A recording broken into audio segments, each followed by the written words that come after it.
en la Unión Europea. Tiene la palabra el señor presidente del Gobierno.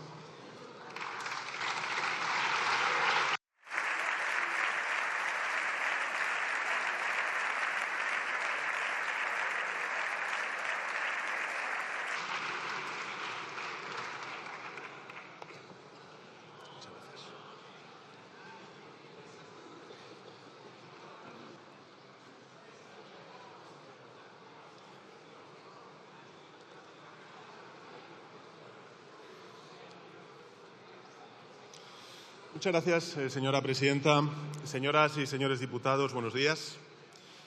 Comparezco, como ha dicho la presidenta, ante ustedes para informarles de las medidas que la Unión Europea y también los Estados miembros estamos adoptando para afrontar los cambios geopolíticos que se están produciendo en el mundo. Lo hago, señorías, con la prudencia de quien sabe que nos estamos enfrentando a una situación inédita, otra más. Pero también lo hago con la seguridad de que, en fin, tenemos una experiencia acumulada y también con la convicción de que vamos a superarlo y vamos a salir más fuertes también de este embate. Y lo vamos a hacer juntos, unidos. Quisiera comenzar, señorías, esta intervención recordando las palabras de uno de los padres fundadores de la Unión Europea, Jean Monnet, que dijo que Europa se forjaría a base de crisis y que la Unión Europea acabaría siendo la suma de las soluciones que diéramos a cada una de esas crisis. Y creo que Jean Monnet tenía razón, señorías, porque a lo largo de estos últimos 80 años Europa se ha enfrentado a desafíos formidables. La Segunda Guerra Mundial, la escalada nuclear, la fractura geográfica como consecuencia de la Guerra Fría, los cortes energéticos, la espiral inflacionista provocada por la crisis del petróleo, las guerras en los Balcanes occidentales, la amenaza yihadista, la crisis del euro y, por tanto, la crisis financiera, el Brexit, emergencias climáticas que han venido sucediéndose durante estas últimas décadas, no olvidemos la Dana de Valencia y, por supuesto, la terrible pandemia de la COVID-19. A todas estas crisis la Unión supo responder con más unidad, con más integración en tres planos. El primero, el económico, el segundo, el social y, finalmente, el político. Los europeos superamos la dificultad abriendo nuestras fronteras, conectando nuestros mercados, armonizando nuestras leyes, creando una moneda única, mandando a nuestros hijos de Erasmus, viéndolos tejer amistad, casarse con otros y con otras europeos, viéndolos convertirse en un solo pueblo y construir esa nueva segunda patria que es Europa. Cada paso, por tanto, hacia la unidad nos hizo mejores. Con cada crisis, la Unión Europea se volvió más grande, más próspera y, por tanto, más fuerte. Hoy nos estamos enfrentando a una nueva crisis, otra más, en este caso provocada por el regreso de esas viejas pulsiones neoimperialistas, en este caso del neoimperialismo ruso, y de un giro copernicano, si podemos calificarlo así, en la política económica y militar de Estados Unidos. Dos cambios, señorías, que son tectónicos, que nos obligan a los europeos, una vez más, a dar pasos al frente, a ser, en definitiva, valientes, a culminar nuestra integración en tres planos pendientes desde hace décadas que me gustaría compartir con todos ustedes. El primero, la política exterior, el segundo, la política de seguridad y de defensa, y, finalmente, el de la competitividad para crecer aún más gracias a una mayor integración económica. Hoy quiero hablarles de esas tres grandes tareas que condicionarán esta década para la sociedad europea. Quiero explicarles la visión del Ejecutivo sobre cada una de ellas y los pasos que vamos a dar para materializarla. Y empezaré por la primera de las cuestiones, la política exterior europea. La Unión, se ha dicho en muchas ocasiones, nació como un proyecto de paz. Nació para evitar la violencia, para garantizar la convivencia pacífica dentro y fuera de nuestras fronteras. Nació para combatir la pobreza, la degradación ambiental y las injusticias que alimentan los conflictos armados. Ese proyecto de paz y de desarrollo global es hoy más necesario que nunca. Ahora que otros renuncian a ese papel y que se repliegan dentro de sus fronteras, creo que el liderazgo de la Unión Europea se vuelve aún más imprescindible. En cierto modo, Europa ya está asumiendo ese papel. Porque no es casualidad que, por ejemplo, el Acuerdo de Mitigación y Adaptación al Cambio Climático lleve el nombre de la capital francesa, los Acuerdos de París. No es casualidad que la Cumbre de los Océanos se celebre este año en Niza, como tampoco es casualidad que la Cumbre sobre la Financiación al Desarrollo se vaya a celebrar en la capital andaluza de Sevilla, en los próximos meses de junio y de julio. La posición del Gobierno de España es clara y contundente a este respecto, señorías. Ahora que otras potencias se repliegan o socavan el multilateralismo, como estamos viendo, Europa debe comprometerse aún más en la resolución de los grandes desafíos y debates globales.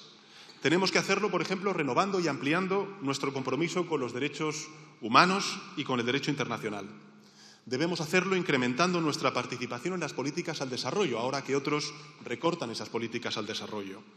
Y también en la emergencia climática, la migración, la igualdad de género o la lucha contra la pobreza. Debemos hacerlo fortaleciendo Naciones Unidas y todas las instituciones del orden multilateral. Debemos hacerlo reivindicando el papel de la diplomacia y el respeto a la Carta de los Derechos Humanos de Naciones Unidas. No con dobles estándares, dependiendo del conflicto que tratemos, sino con coherencia, como hace España en Ucrania y también en Gaza. Solo así, señorías, preservaremos la paz en el mundo, con solidaridad y con diplomacia, con coherencia y con compromiso. Esta y no otra debe ser la política exterior de la Unión Europea, la misma que defendió el anterior alto representante español, Josep Borrell, al igual que hizo otro español en su mismo puesto previamente, Javier Solana. Sobre la segunda tarea, la de la seguridad y la defensa, quisiera recordar algo que quizá muchos de los españoles y españolas que estén siguiendo esta intervención por redes sociales o por los medios de comunicación tradicionales desconozcan como es lógico. Y es que para los padres fundadores de la Unión Europea, la integración militar y securitaria de Europa era tan o más prioritaria que la integración económica. En los años 50 del siglo pasado, Jean Monnet, Robert Schuman y muchos otros impulsaron la llamada creación de una comunidad europea de defensa. Los 6 países fundadores de la Unión Europea apoyaron esta idea y durante varios años se hizo o quisieron hacerla realidad. Pero en el último momento el proyecto sufrió un revés inesperado cuando en 1954 la derecha francesa se negó a firmar su tratado constitutivo. A partir de aquello, la idea de la Comunidad Europea de la Defensa fue aparcada, a pesar de contar con numerosos partidarios. Y lo fue, señorías, por la concatenación de 2 acontecimientos históricos decisivos. En primer lugar, la integración de Alemania en la OTAN, el recrudecimiento de la Guerra Fría, que lo que hizo fue reducir la geopolítica occidental a 2 bloques y empujó a muchos países europeos a desarrollar sus sistemas de seguridad al amparo de Estados Unidos. En segundo lugar, la caída del muro de Berlín y el posterior colapso de la entonces Unión Soviética. Un hito que la mayoría de los europeos interpretaron como el fin de la rivalidad militar con Rusia y el inicio de una nueva era de las relaciones internacionales marcada por el comercio y el respeto a las reglas multilaterales. Una nueva era, señorías, en la que no haría falta tanques para apaciguar a Moscú, solo McDonald's.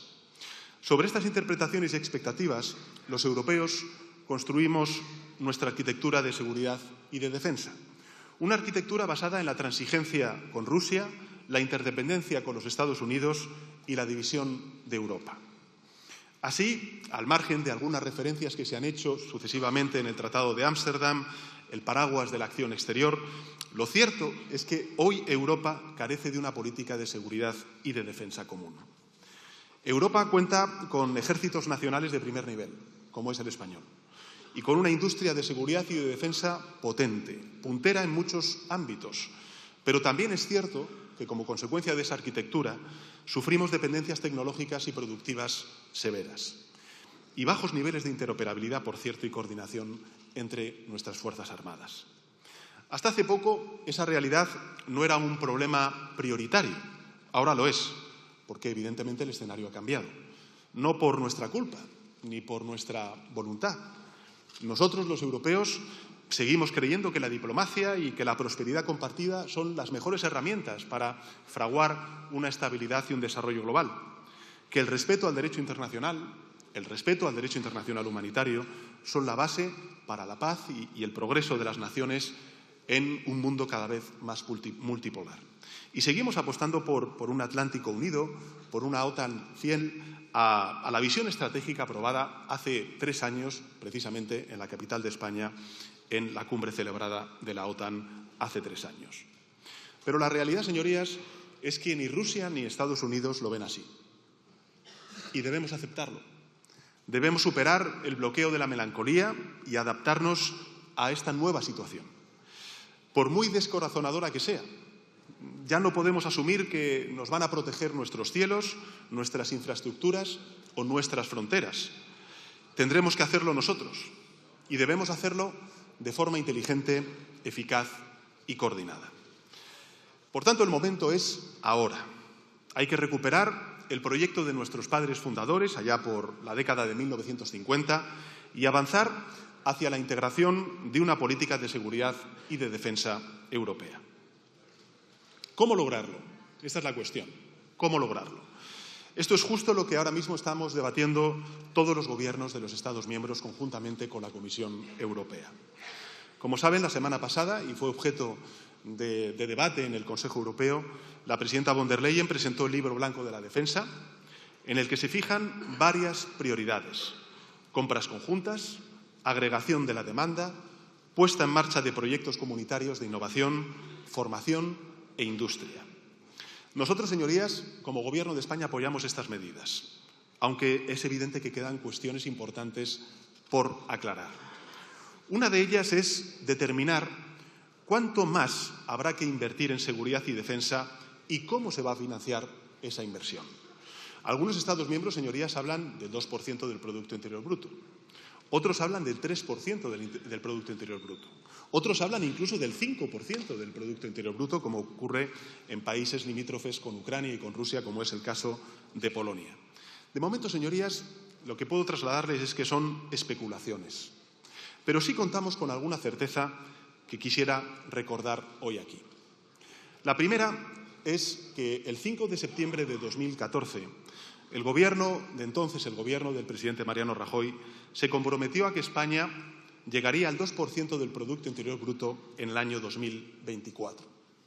Lo hizo en la cumbre de Gales de la OTAN ante 21 Estados miembros de la Unión Europea. Y, por cierto, sin consultar o dar explicaciones previas en el Congreso de los Diputados. Ahora nuestros aliados nos piden que cumplamos con este compromiso.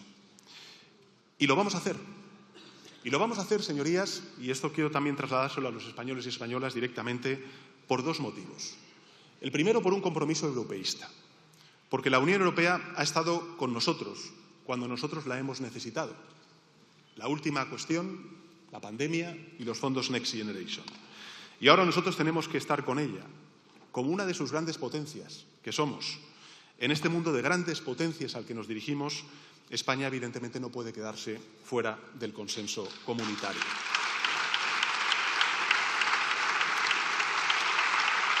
Y en segundo lugar, lo vamos a hacer por responsabilidad porque la seguridad en Ucrania y también en Europa es también la nuestra. Y porque las amenazas a las que nos estamos enfrentando los españoles, los franceses, los alemanes, los fineses, los ucranianos, son reales y son compartidas, cada uno con sus matices en función de su condición geográfica, pero son compartidas y son reales. En todo caso, señorías, quiero, una vez más, que nuestros ciudadanos tengan claro que mientras este Gobierno siga en pie y yo continúe siendo presidente del Gobierno, este esfuerzo adicional de seguridad no se hará en detrimento de nuestro estado del bienestar. Al contrario, vamos a complementarlo. Miren, a nosotros nos dijeron en 2018 que había que elegir entre crear empleo o mejorar las condiciones laborales, que no se podían hacer las 2 cosas a la vez. Y demostramos que no era cierto. Aprobamos una reforma laboral, 1,5 millones de nuevos puestos de trabajo desde la aprobación de esa reforma laboral. Creamos el 30%, señorías, de los nuevos empleos en Europa. Después nos dijeron que había que elegir entre crecer económicamente y hacer la transición ecológica. Y demostramos también que era falso, España crece 4 veces más que la media europea y estamos reduciendo las emisiones de gases de efecto invernadero. La confianza internacional, señorías, en las posibilidades de España es tan grande que en el año 2024 hemos registrado un nivel récord de inversión extranjera directa de más de 33.000 millones de euros, una cifra que no habíamos visto en nuestro país desde el año 1993. Ahora, bueno, pues los de siempre, los mismos que nos decían que combinar todo esto pues no era posible, vuelven a la carga y hablan de que tenemos que elegir entre seguridad y el bienestar de la gente. Bueno, yo ya les anticipo que vamos a volver a demostrar que esa dicotomía es falsa. Que una economía como la nuestra, que crece 4 veces más que la media europea, que tiene sus cuentas saneadas y que goza de la confianza de los inversores extranjeros, puede hacer ambas cosas. Nosotros vamos a cumplir nuestros compromisos con la Unión Europea, porque nadie como Europa para cuidar a Europa. Vamos a aumentar la inversión en seguridad y en defensa. Y, por supuesto, al igual que estamos haciendo en otras zonas del mundo, como pueda ser Oriente Medio, particularmente Gaza, vamos a seguir defendiendo el cumplimiento del derecho internacional, apoyando a Ucrania en una guerra contra el imperialismo de Putin. Porque no hay mayor garantía de seguridad para Ucrania y para Europa que la existencia de un ejército ucraniano bien pertrechado. Pero, señorías, lo vamos a hacer sin tocar un céntimo de euro de gasto social o de gasto medioambiental. Así venimos, por cierto, haciéndolo durante estos últimos 7 años. Y esto no es una opinión, estos son datos que me gustaría compartir con los ciudadanos y con las ciudadanas. En estos últimos años hemos incrementado en 10.000 millones de euros el presupuesto en defensa. Y en los mismos años lo que hemos hecho ha sido aumentar casi 120.000 millones de euros nuestra inversión en servicios públicos y también en prestaciones sociales y en más de 30.000 millones de euros todo el presupuesto destinado a la transición ecológica. Esos más de 10.000 millones de euros para nuestra inversión estatal en seguridad ha supuesto que hemos pasado del 0,9% del Producto Interior Bruto que dejó la Administración de Mariano Rajoy a por encima del 1,2% en el año 2023 y veremos cuáles son las métricas y los resultados de esas métricas para el año 2024. Eso es lo que hemos hecho, señorías, y es lo que vamos a seguir haciendo. Vamos a invertir en bienestar y en seguridad, en las dos cosas, porque ambas cosas, además, son necesarias y complementarias. Porque si se hace bien, una mayor inversión en seguridad no merma nuestro modelo social, sino que lo protege. Para ello, además del esfuerzo que hagamos los Estados miembros, estamos pidiendo a Bruselas, a la Comisión Europea, que cree nuevos mecanismos comunitarios de financiación. Señorías, yo creo que estamos en un momento muy semejante al momento COVID. Y la Unión Europea debe reaccionar como hizo entonces, con una respuesta conjunta, mutualizada, solidaria, que aglutine los esfuerzos de todos los Estados miembros. Porque si la seguridad es un bien público europeo, necesitamos también contar con recursos comunes a nivel europeo. En el último Consejo Europeo, la presidenta von der Leyen presentó algunos mecanismos que podrían servir para este propósito. El Gobierno, por supuesto, ve con buenos ojos la creación del llamado Fondo Safe Europe, que va a permitir a los Estados miembros obtener préstamos de la Unión Europea en condiciones favorables. Vemos también con buenos ojos el que se nos permita a los Estados miembros activar la cláusula de escape, que nos habilite el poder flexibilizar los compromisos de déficit público durante unos años e invertir más en seguridad y en defensa, sin sustraer, por tanto, recursos a otras partidas. Vemos bien la utilización del Banco Europeo de Inversiones. Vemos bien, aunque no lo vamos a utilizar, la flexibilización voluntaria por parte de los Estados miembros en el uso de los fondos estructurales. Sin embargo, ¿qué echamos en falta? Bueno, pues echamos en falta la creación de un sistema de transferencias similar al que desarrollamos con los fondos Next Generation. Así se lo he hecho saber a la presidenta de la Comisión Europea, a mis colegas del Consejo Europeo. Sé bien que no todos los países comparten este enfoque, pero aún así daremos la batalla. Porque no es una batalla para que España o los países del sur tengamos más transferencias. Probablemente estas transferencias vayan a los países del este, que son los más necesitados de contar con una mayor capacidad de defensa. Pero creemos que es la mejor manera para poder balancear y equilibrar todo lo que tiene que ver con la sostenibilidad financiera y dar respuesta a estas necesidades mayores de seguridad y de defensa. En todo caso, señorías, estos mecanismos de defensa, o de financiación, mejor dicho, se van a concretar a lo largo de las próximas semanas. Y solo cuando eso ocurra sabremos con claridad con qué recursos europeos contamos y podremos definir con precisión cuál será nuestra senda estatal de inversión para llegar a ese 2% del Producto Interior Bruto. Naturalmente, señorías, voy a informar a esta Cámara, a la ciudadanía de todo este camino, con absoluta transparencia, como he hecho siempre, y llevaremos al Parlamento todo lo que tenga que pasar por el Parlamento, como no podría ser de otra manera. En todo caso, señorías, el cuánto invertir y el cómo financiar esa inversión es solo una parte del debate necesario para crear esa Unión Europea de la Seguridad y de la Defensa. Porque lo verdaderamente importante no es cuánto invertimos, ni cómo financiamos esa inversión. Lo realmente sustantivo es si invertimos mejor y si invertimos juntos los europeos y las europeas. Y con eso quiero decir dos cosas fundamentales, señorías.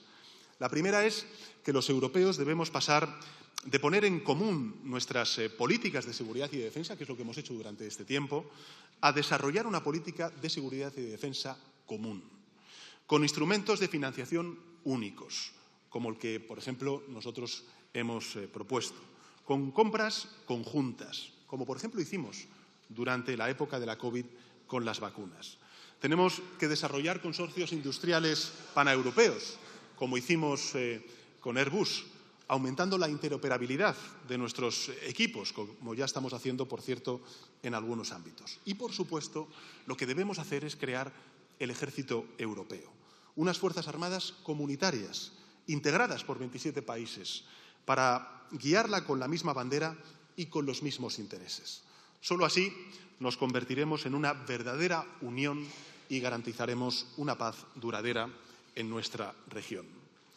En segundo lugar, señorías, los europeos tenemos que dejar de mirar al futuro con ojos del pasado y tenemos que prepararnos para las nuevas amenazas que nos estamos enfrentando ya como sociedad. Esta es, creo, una idea clave que me gustaría transmitir a la ciudadanía.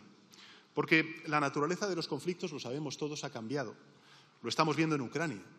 Ahora los enemigos de Europa y también de la democracia, aquellos que quieren anexionarse unilateralmente Ucrania, pues emplean otras armas físicas y también fundamentalmente digitales.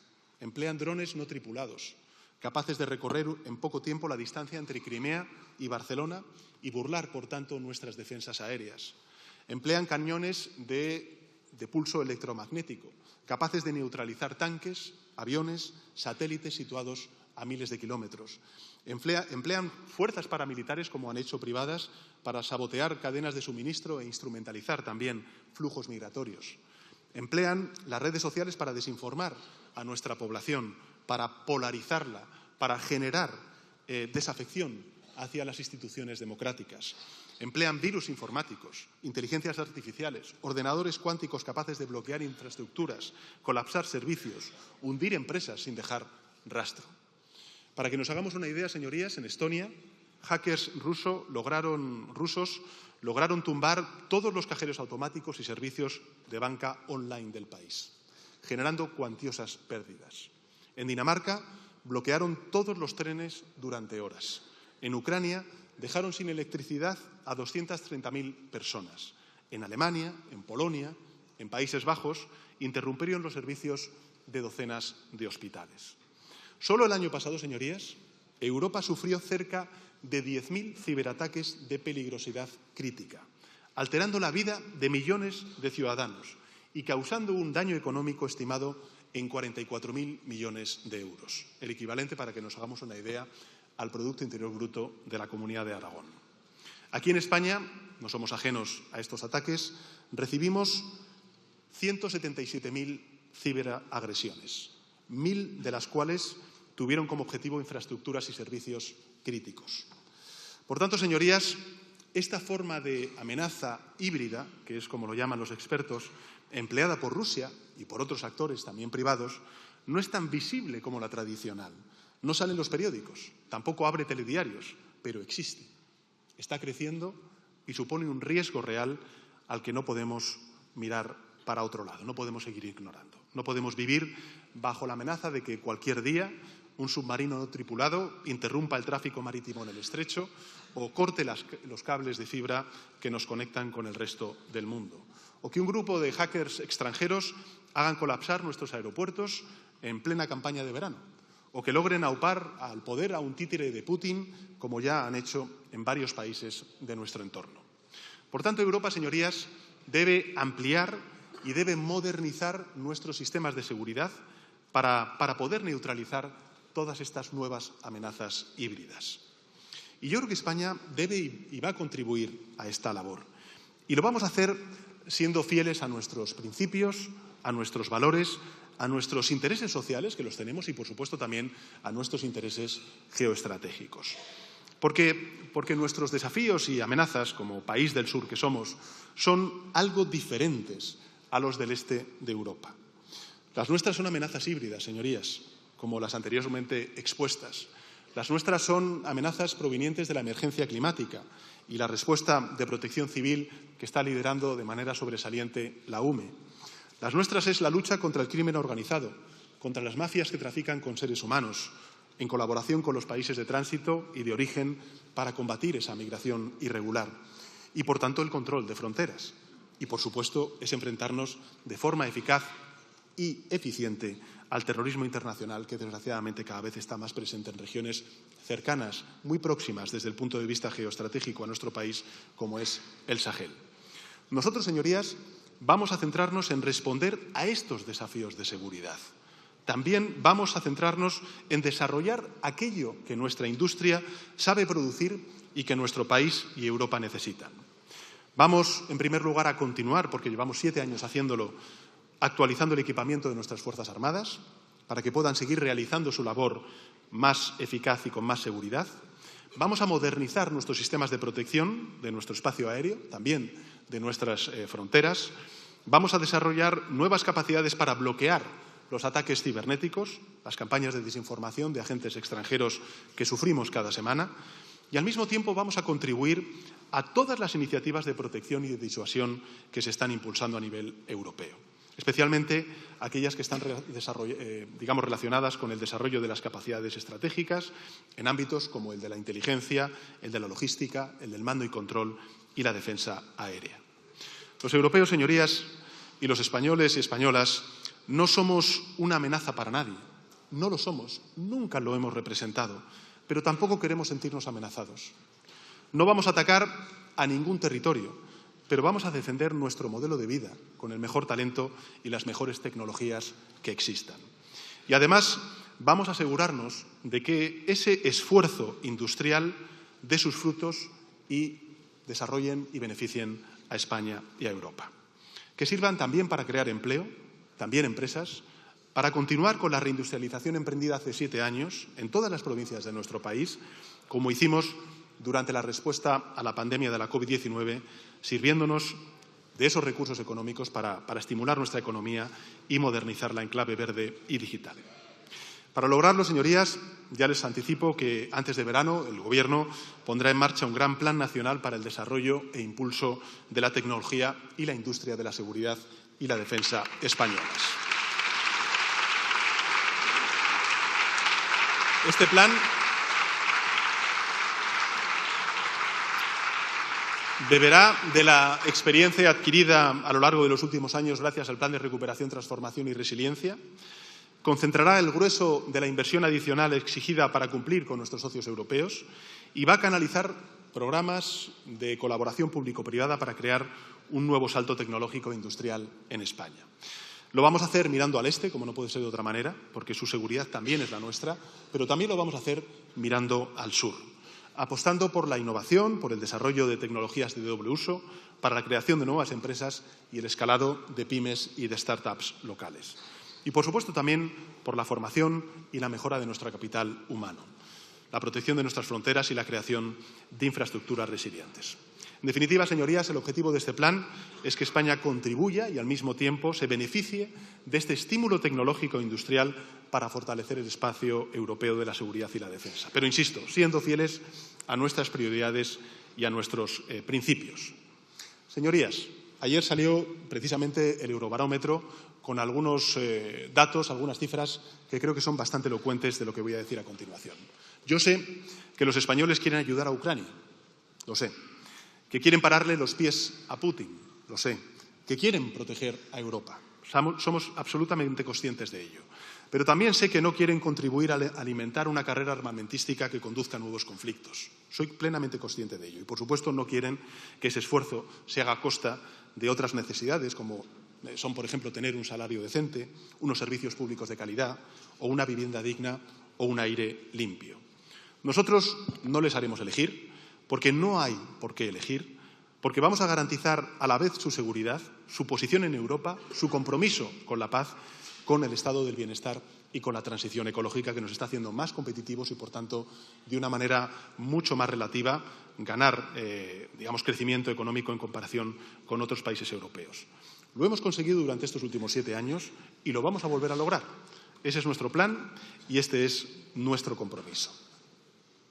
Señorías, la misma coherencia es la que vamos a aplicar para acometer la tercera gran tarea que los europeos debemos abordar en este contexto, que es ganar competitividad culminando nuestra integración económica. Esta es la línea expuesta en los informes Draghi, en los informes Letta, de los 2 ex primeros ministros italianos, también las conclusiones de la cumbre de Granada, cuando hablamos de la autonomía estratégica durante la presidencia española de la Unión Europea. A lo largo de la segunda mitad del siglo XX, señorías, europeos y estadounidenses creamos juntos un nuevo sistema económico basado en la colaboración entre países y el libre intercambio de bienes y servicios. Este sistema, nunca fue perfecto. Ha habido contestación, sobre todo en lo que tiene que ver con las cláusulas sociales, las cláusulas medioambientales. De hecho, es evidente, y todos lo compartimos en una amplia mayoría, ha sido un sistema con enormes carencias. Pero es innegable que ha dado al mundo el mayor periodo de paz y prosperidad conocido por el ser humano. Hoy algunos dicen que este sistema no ha beneficiado ni a Europa ni a Estados Unidos. Pero eso no es cierto. Es, de hecho, rotundamente falso. Fíjense, en los últimos 60 años, la renta per cápita en ambas regiones, en Estados Unidos y en Europa, no solo ha crecido por encima de la media global, sino que ha superado entre 3 y 4 veces a la del resto del mundo. Y además, la relación comercial entre Europa y Estados Unidos sigue siendo la más fuerte del planeta. Si incorporamos también a Canadá, a Norteamérica, aún más fuerte. Genera más de 4.400 millones de euros cada día de intercambio. Nuestro país también se ha beneficiado, evidentemente, de esta economía globalizada, tanto que 1 de cada 4 empleos en España y el 30% de nuestro crecimiento económico en estos últimos 3 años derivan precisamente de nuestra apertura económica.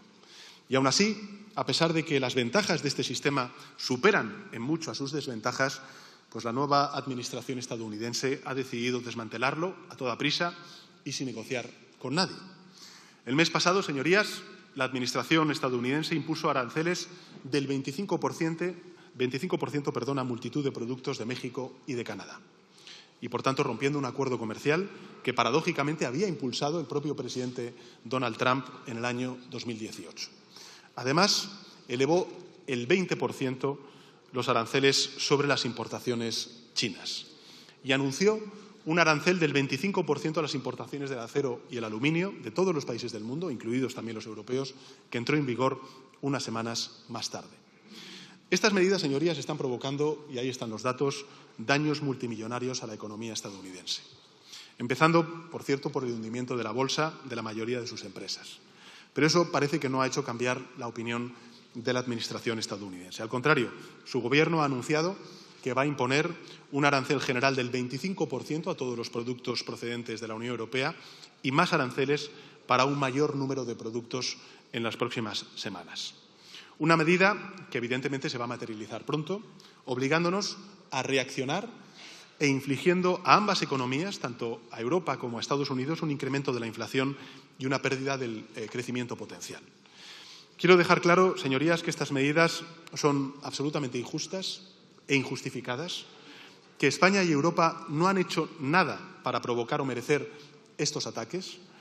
Al contrario, en el caso de España, señorías, tenemos una balanza comercial deficitaria con Estados Unidos, superavitaria desde el punto de vista de los servicios, pero deficitaria desde el punto de vista comercial.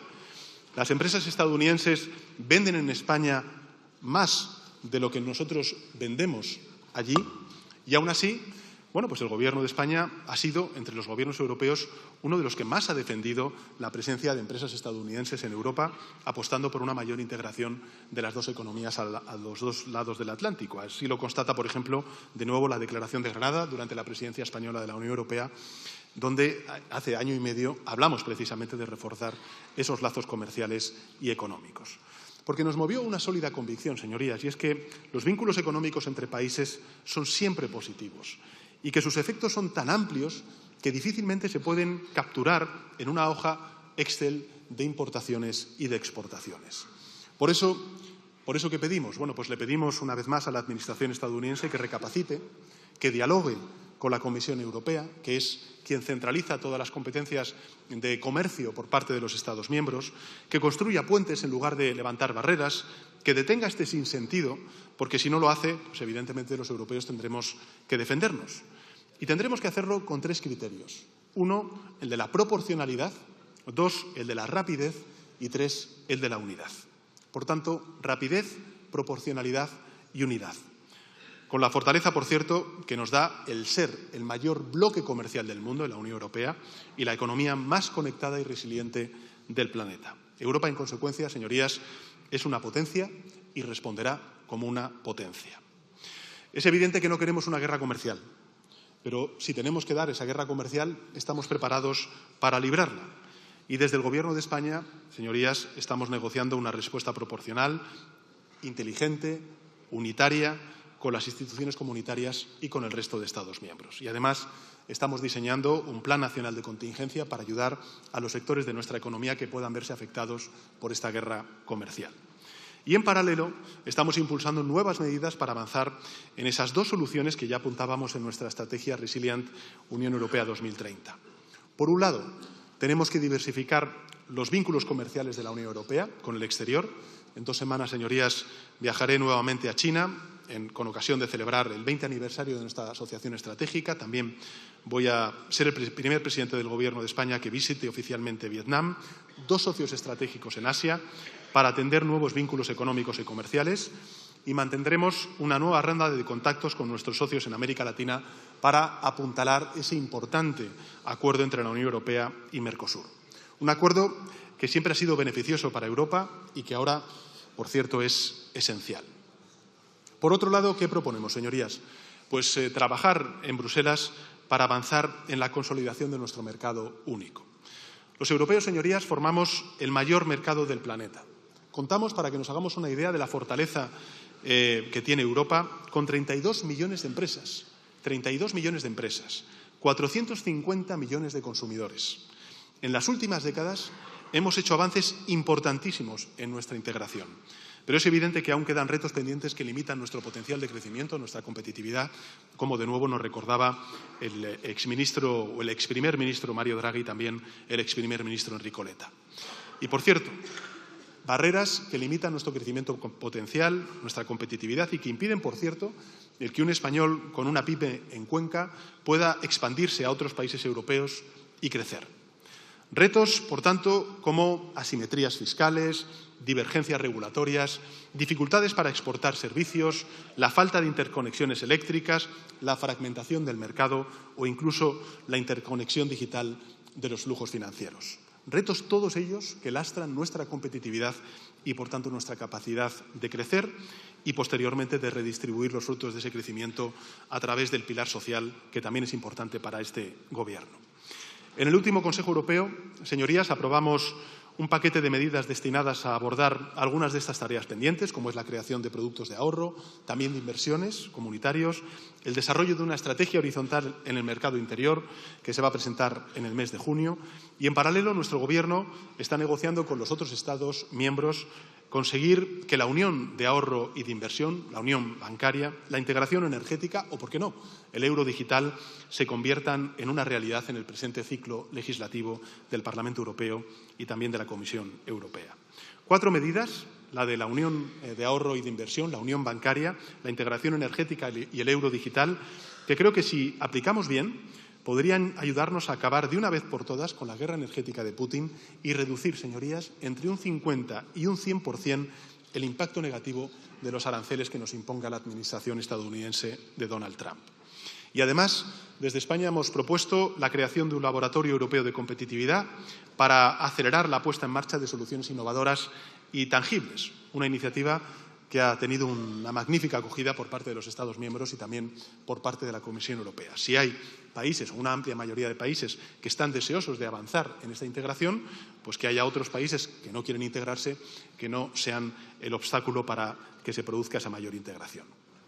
Y gracias también a España, señorías, y esto también es un punto muy importante que me gustaría reseñar y compartir con los ciudadanos y ciudadanas que estén siguiendo este debate, gracias a España también se incluyeron menciones en las conclusiones al pilar social, que es sin duda alguna fundamental a la hora de explicar la competitividad en Europa.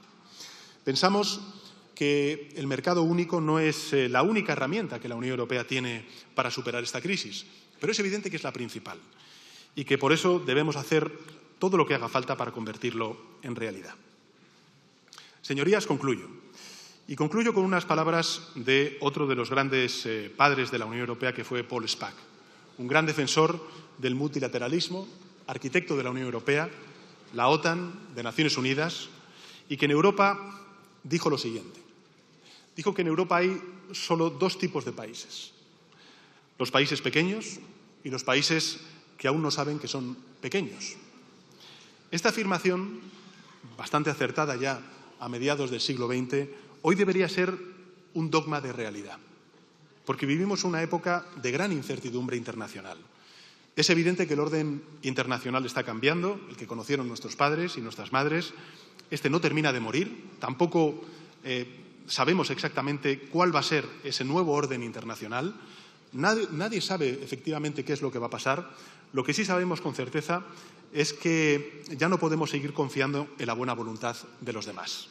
No podemos vivir al albur de los cambios de opinión y también de liderazgo que se produzcan en Moscú o en Washington. Los europeos, señorías, debemos aún más ser dueños de nuestro propio destino y debemos poder influir en el destino del mundo, porque muchos de los desafíos a los que nos enfrentamos solo pueden abordarse a escala global. Desde luego, la emergencia climática, el reto migratorio, la lucha contra la pobreza, la igualdad de género son cuestiones que nos afectan a toda la humanidad. Por eso, señorías, los europeos debemos ser más fuertes y solo podemos hacerlo de una forma en este mundo de gigantes, con más unidad, con más Europa.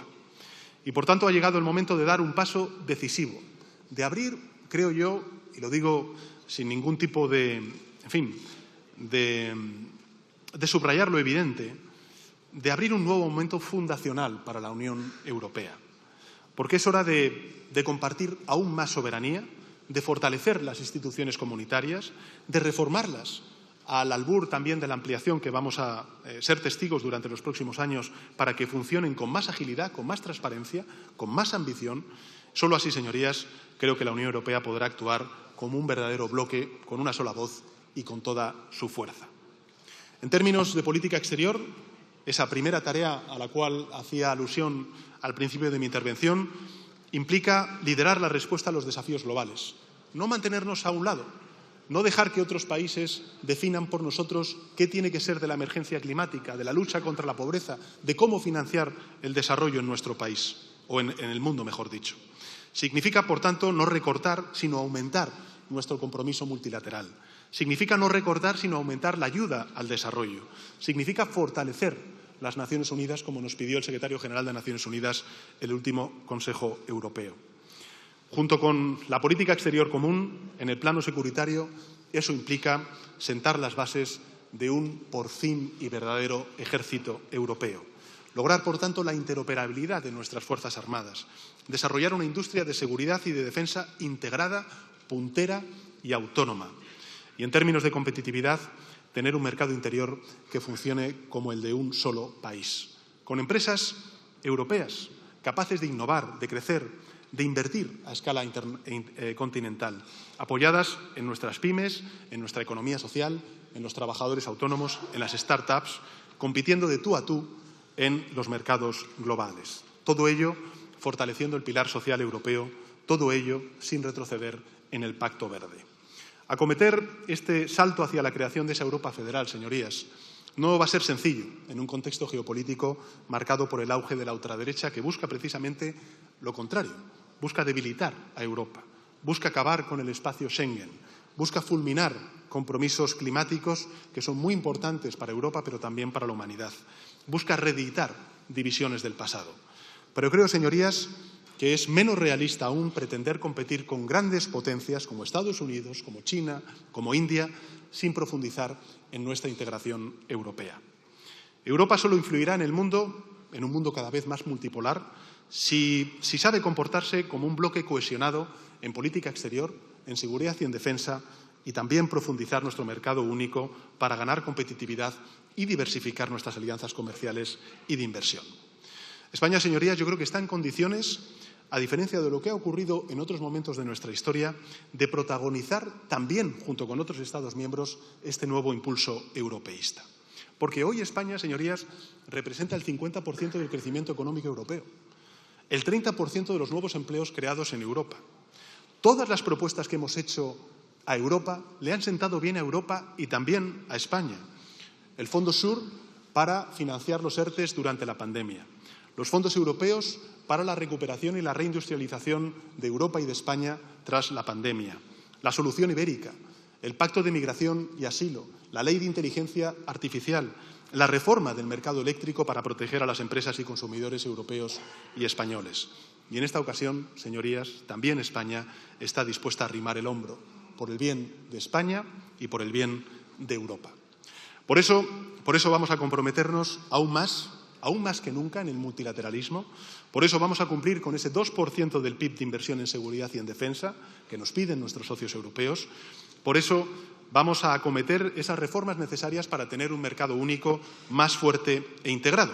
Y por eso vamos a seguir impulsando acuerdos con otros bloques regionales. Yo creo que también es muy esperanzador el último viaje que hizo la presidenta von der Leyen a India, precisamente para lograr ese acuerdo de libre comercio a finales de año entre el bloque de la Unión Europea y la India. En definitiva, señorías, el camino de la integración no va a ser fácil, nunca lo ha sido, porque hay que ceder y compartir soberanía. Habrá decisiones que no entusiasmen, otras que no compartamos, pero así se forjó la Unión Europea, cediendo, pactando, acordando, con la premisa de que la unión hace la fuerza. Y así ha sido. Ahora nos toca dar un nuevo paso en esa dirección, toca fortalecer nuestra economía, diversificar nuestros lazos comerciales, toca reforzar nuestra política exterior, toca mejorar nuestras capacidades de seguridad y de defensa, y todo ello para que la paz sea una realidad.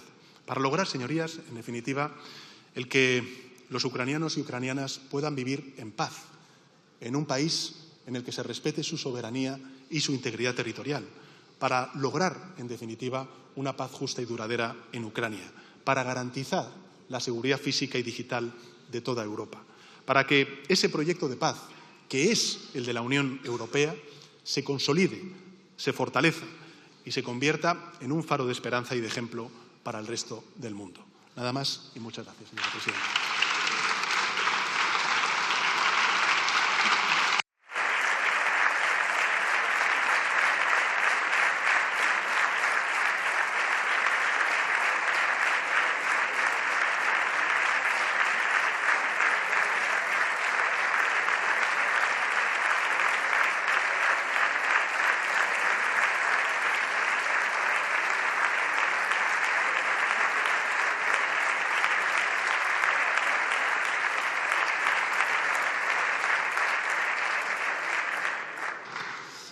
Muchas gracias, señor presidente. A continuación intervendrán los diferentes grupos parlamentarios. En primer lugar, por el Grupo Parlamentario Popular tiene la palabra